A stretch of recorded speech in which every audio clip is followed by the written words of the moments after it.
Why should you wear glasses during a math test? Hmm? Hmm? Because they say it improves division. Yeah.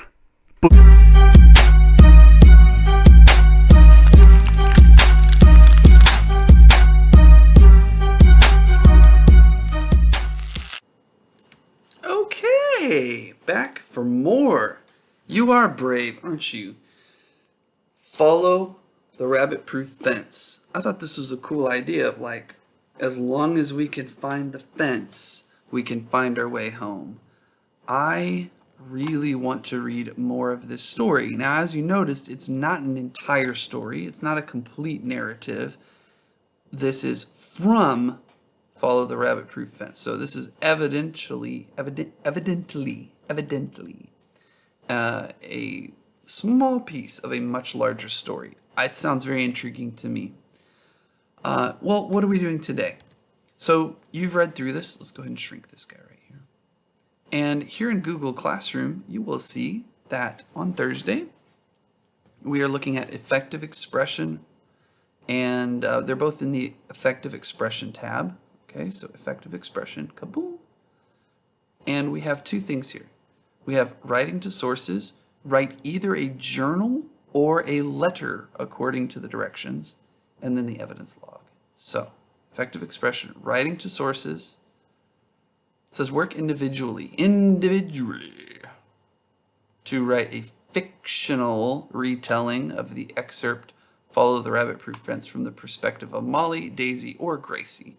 So you get to rewrite it. Remember how we rewrote the medicine bag from Grandpa's perspective? That's what you're doing here.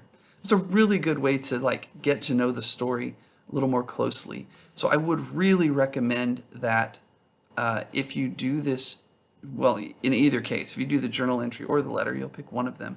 I want you to like scan back through for the characters. If you need to reread this at double speed, just to refresh your memory, you just click the little speed button here. See it right here? Boop. Speed, you can select 2 times, and then you can play it much faster.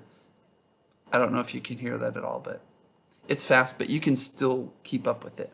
You can still understand what it's doing. So you can either write a journal entry from the perspective of the character you chose and include the main events and experiences and details in the excerpt, as well as your reflection on those events and experiences. Were you afraid? Frustrated? Were you sad? Or write a letter to one of the girls still living at the government settlement. Use details from the excerpt to describe how you escaped. So you still have to pretend to be one of the characters and write a letter about how you eventually escaped and what you encountered. Remember to write about your feelings. People always write about their feelings. So this is something personal. A letter is something very personal. A journal is something very personal. So it's got to have some emotion in it. Some emotion. Give me some tears.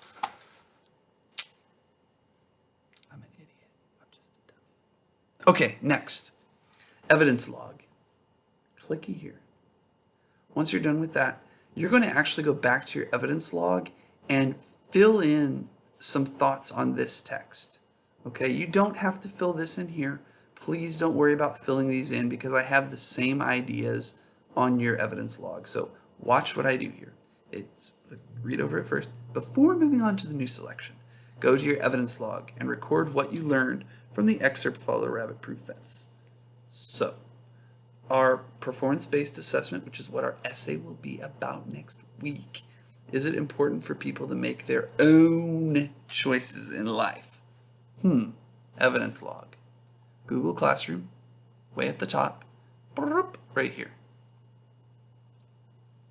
In my evidence log, I will put the title of the text, Follow the Rabbit-Proof Fence, paragraph location, what's something interesting I found, what's a quote, and how does it connect to this prompt of, is it important for people to make their own choices in life? What does this story have to do with people making their own choices in life? Okay.